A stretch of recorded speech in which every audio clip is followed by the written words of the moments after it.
Just last week, Congress approved a plan to claw back about $1.1 billion in funding for the Corporation for Public Broadcasting, blaming the network's perceived liberal bias. When the president signs the measure, it will impact local public television and radio stations here in Tennessee. The funding was already appropriated for the year, and many stations expected to receive the money this fall.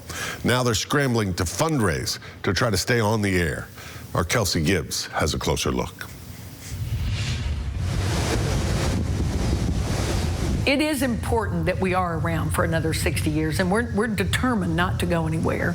Nashville PBS has been a trusted source of education, culture, and emergency updates for nearly 60 years, reaching 2.4 million viewers. A series of Russian drone and missile strikes on Ukraine's capital. But that legacy now faces a major threat.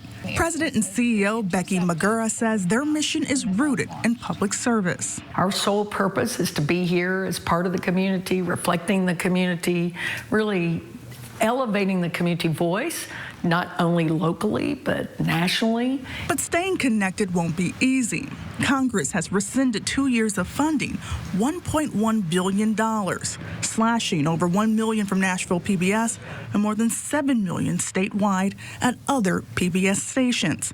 Magura says the impact will be deeply felt. It will impact our ability to create content, our ability to connect to the community in the ways that we always have. That includes children's shows and emergency alerts, critical resources for families. The move aligns with President Donald Trump's long-standing opposition to PBS and NPR.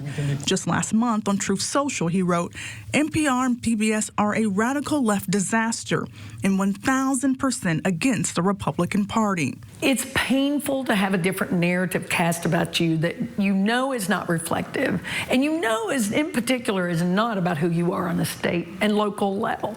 All WMOT members are invited to the Americana Fest Day stage. Public radio stations are also bracing for the blow.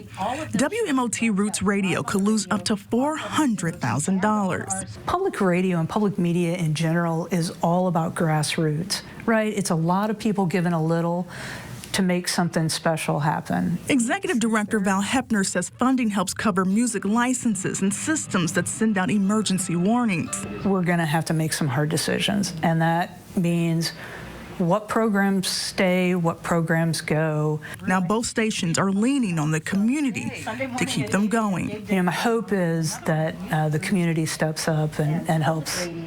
They say it will take their listeners and their viewers to help keep them on the air. We belong to Nashville and Middle Tennessee. We are the public's media. In Nashville, Kelsey Gibbs, News Channel 5. Both stations have started fundraisers on their websites. We have more information posted with this story on ours, newschannel5.com.